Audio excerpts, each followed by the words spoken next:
Aujourd'hui, on va voir les matrices échelonnées. C'est bon, c'est pas très aimé par les étudiants. En même temps, c'est au programme, vraiment explicitement au programme de l'agrégation externe en algèbre.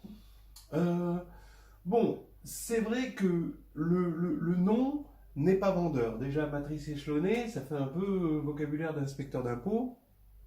C'est pas terrible. Euh, je- En plus, c'est pas forcément le mot le plus adroit pour exprimer ce qu'on veut faire.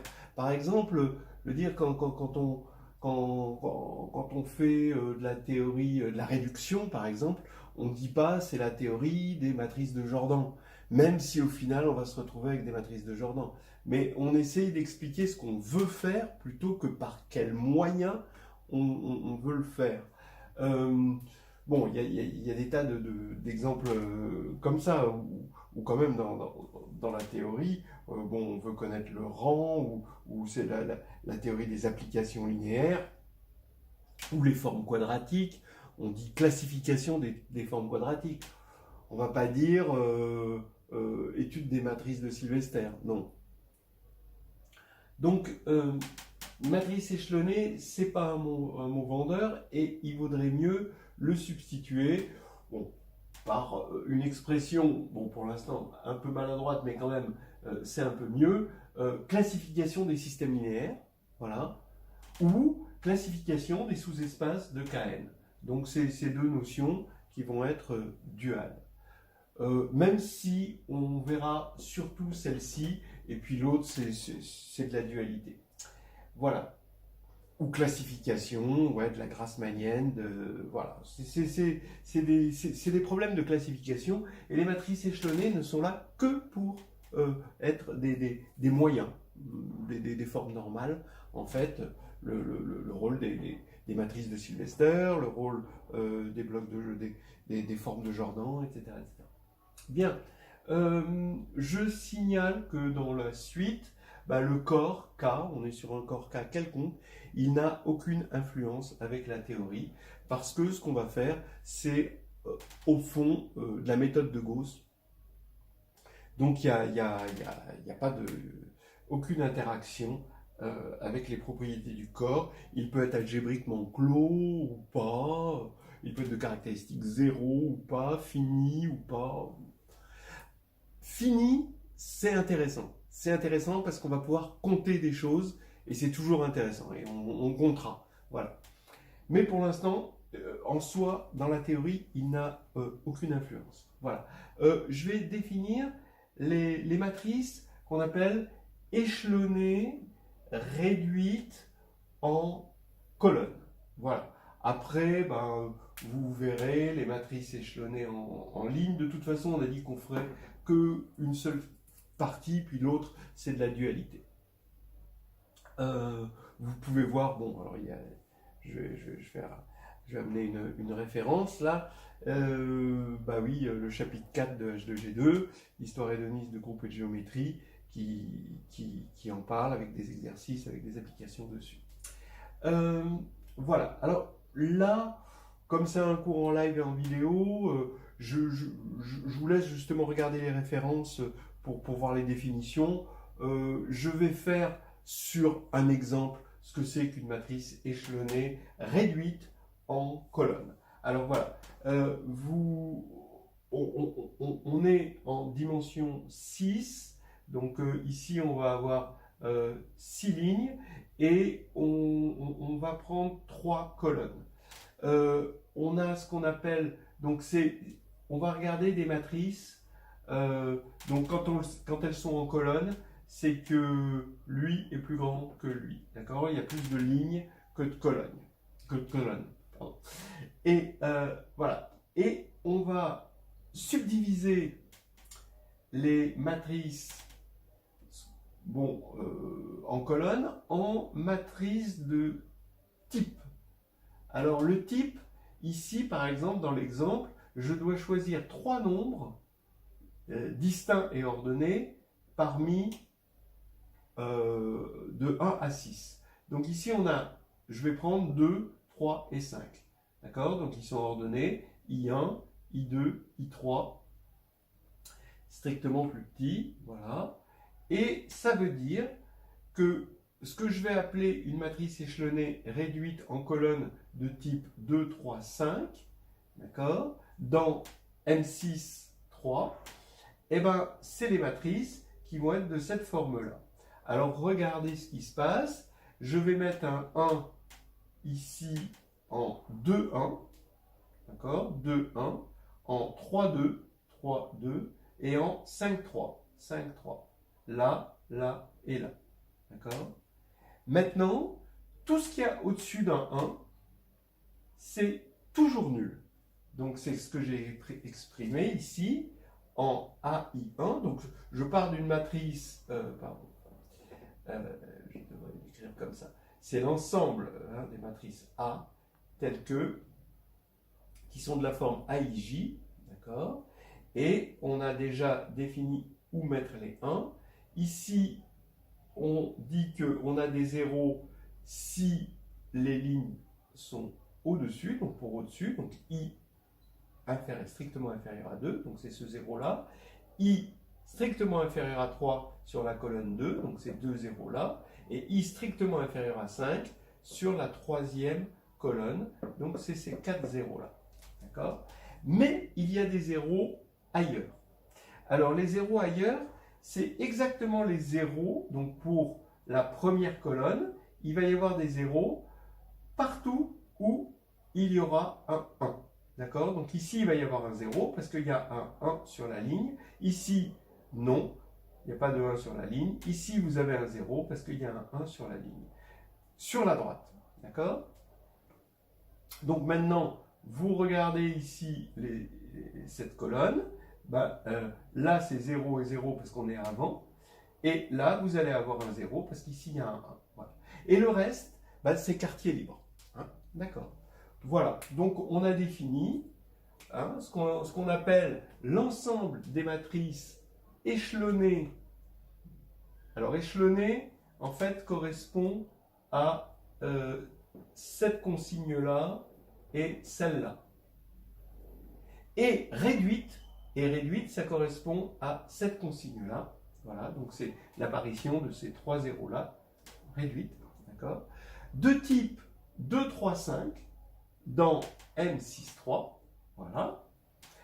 Et bien, c'est l'ensemble des matrices A qui vérifie ceci. Ça veut dire que là où j'ai mis des étoiles, on peut mettre n'importe quel élément du corps, on a quartier libre. Voilà.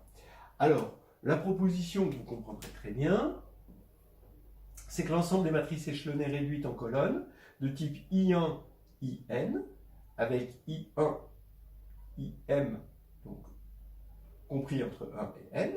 Donc là, vous voyez qu'il y a, pour le choix des types, il y a M parmi N, au niveau des choix des types. Et cet ensemble de matrices, ça forme un sous-espace, attention, affine, de RNN. Alors donc, j'assimile l'espace affine des matrices à l'espace Rn fois M, d'accord? Et effectivement, c'est affine, regardez, parce que c'est l'ensemble des solutions d'un système, mais c'est pas vectoriel, d'accord? Parce qu'ici, il y a des 1. Donc, c'est un système linéaire, mais avec des constantes non nulles, ou pas toujours nulles, à droite. Donc ici, c'est un sous-espace affine, et de codimension. Alors je vais regarder sa codimension plutôt que sa dimension. C'est plus naturel, parce qu'il suffit, la codimension, c'est l'ensemble des contraintes indépendantes qu'on a trouvées. Et combien il y a de contraintes? Alors les contraintes, par exemple sur la première colonne, les contraintes, vous en avez, vous voyez, vous en avez I1, c'est-à-dire 2, d'accord? Puis ensuite, M-1, c'est-à-dire les 1 qui restent. Voilà. Donc ça, c'est la contrainte. Et puis pour I2, ici, vous allez avoir I2 contrainte plus M-1 contrainte. Voilà. D'accord? Donc ça veut dire que la codimension, c'est la somme de tout ça. D'accord? Et la dimension, ça va être NM moins ceci. Par exemple ici, quelle est la codimension? je vais le calculer là. Alors la codimension, ça va faire 2 plus m, m c'est 3, 3 moins 1, ça fait 2, plus ici 3, plus 1, plus 5, plus 0. Donc ça fait 4 et 4, 8 et 5, 13. Donc effectivement, vous comptez 1, 2, 3, 4, 5, 6, 7, 8, 9, 10, 11, 12, 13 contraintes. Ce qui fait que la dimension, c'est la dimension totale, c'est-à-dire 18, je ne sais plus où l'écrire, 18 moins 13. Donc la dimension, c'est le nombre de degrés de liberté, et donc 18 moins 13, ça fait 5, et donc vous voyez bien que vous avez 5 degrés de liberté. Donc voilà, là maintenant, on a présenté un petit peu les matrices échelonnées réduites en colonnes, et maintenant, qu'est-ce qu'on va faire? Alors, allons-y pour le théorème. D'abord, quelques notations. On part donc petit m inférieur à n, deux entiers naturels. M, n, L, M, n, c'est les familles libres, d'accord, à m éléments dans Kn.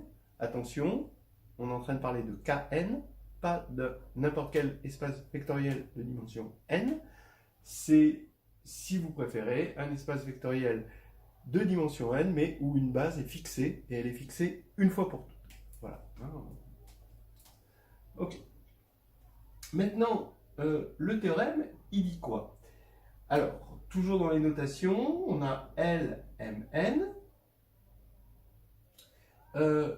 On a les matrices M, N, M, attention à l'interversion parce que c'est N lignes et M colonnes à coefficient dans K, mais avec un petit taux ici qui veut dire que c'est l'ouvert, si on veut, mais en tout cas c'est la partie, c'est l'ensemble des A tels que qui sont là-dedans et qui sont de rang vraiment M, en fait qui sont donc de rang maximal, puisque M est inférieur à N, le rang maximal c'est petit m, d'accord. Voilà, donc vous voyez que c'est bien en bijection ici, parce que quand on prend une famille libre, je l'ai écrit en colonne dans Kn, d'accord, je l'écris en colonne, donc ici il y a une écriture en colonne, et comme c'est une famille libre, on va avoir le rang de la matrice obtenue, ça va être M. Et inversement, si le rang c'est M, alors c'est que la famille au départ est libre. Donc ça c'est quelque chose d'assez clair.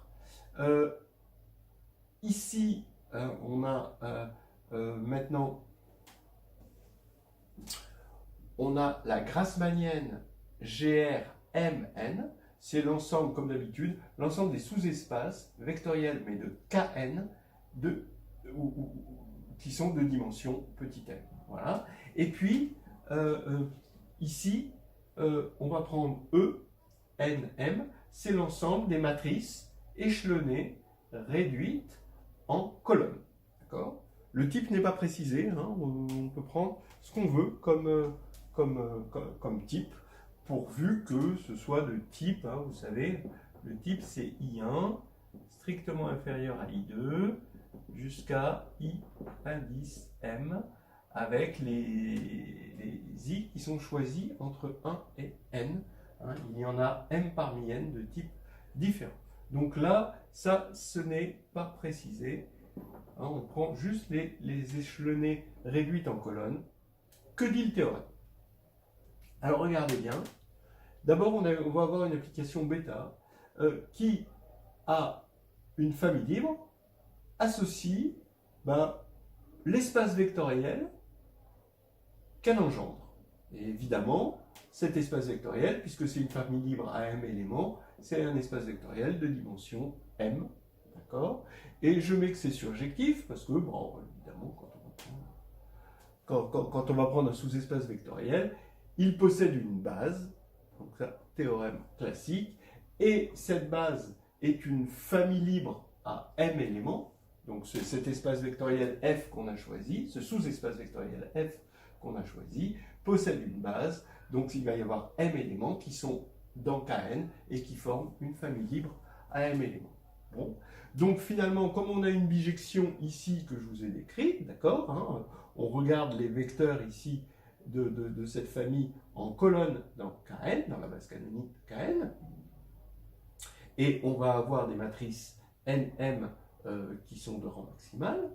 Voilà, donc pareil, hein, donc on va avoir une surjection. Donc ça finalement, c'est un petit peu la même, voilà, c'est un peu la même application.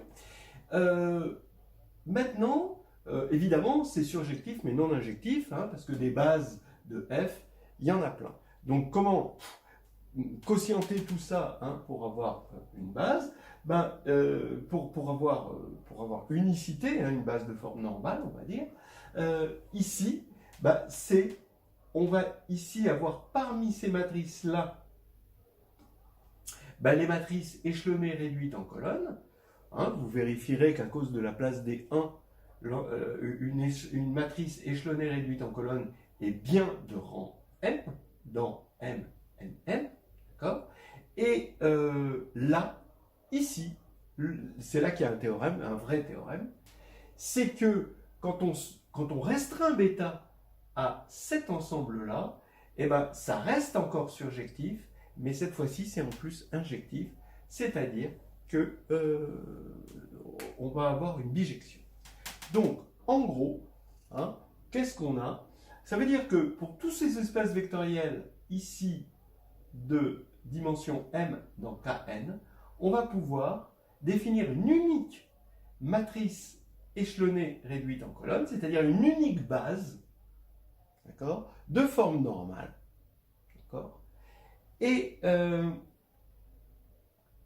ça veut dire aussi que on va pouvoir associer à un élément de la Grassmannienne un type, puisque ces matrices échelonnées réduites ont forcément un type. Donc, il va y avoir une espèce de stratification de la Grassmannienne qui en géométrie algébrique est un objet d'étude central. Voilà.